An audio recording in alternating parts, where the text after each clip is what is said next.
eccentric bunch of car designers, hot rodders, and engineers up against the corporate world and Ferrari in a big race. Not interested. Not interested. Not interested at all. Pass. Pass. With Matt Damon. Still not interested. Christian Bale. Oh, I'm in. All right. Katrina Balfe. Bing, bing, bing, bing, bing. The woman from Outlander. Done. Daryl Shelby. Maybe. Lee Iacocca, Ford Motor. Ford versus Ferrari is the story of the race at Le Mans in 1966 when the Ford Motor Company decided to take on Ferrari and beat them at their own game. Pow! That's not what it's about. It's not. Ford versus Ferrari is a story of brotherhood and friendship. There you story go. of love. Jesus and- Christ. There you go. Hit it right, man. Ford versus Ferrari is the story of Henry Ford II, also known as the Deuce.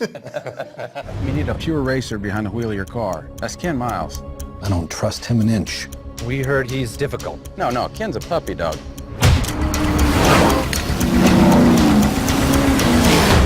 No. Whatever it is, Shell, no. Trust me. When you read something like that and then you know that your scene partner is going to be Christian, I mean, that's what you kind of dream of being able to do.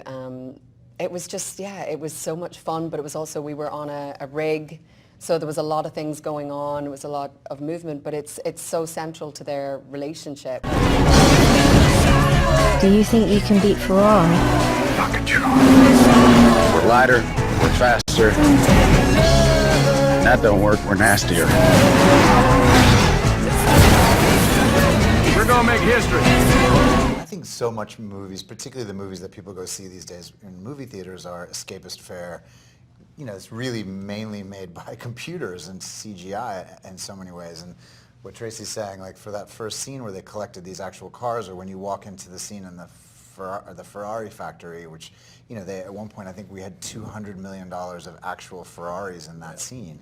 All of it was really real, and we could feel it, and it really helps us as actors when you're dealing with a car driving by it, 100 miles an hour rather than 200 miles an hour, but still it makes a big difference that it's an actual car. You're not just following a tennis ball. Of course, I blew my voice out in the first take, and I turned to Jim, or maybe even in the rehearsal, I turned to Jim and I said, I can do that 12 more times. And he said, good to know. I'm going to ask you for 15.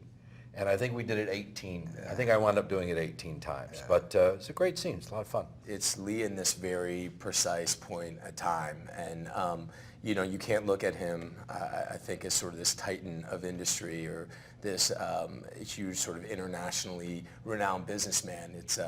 He's an outsider at this company. He thinks out of the box because he's sort of put out of the box. And he's the son of an immigrant. It was really interesting to sort of take all the research but then pinpoint it to this very precise place and time. I learnt how to drive from Christian Bale.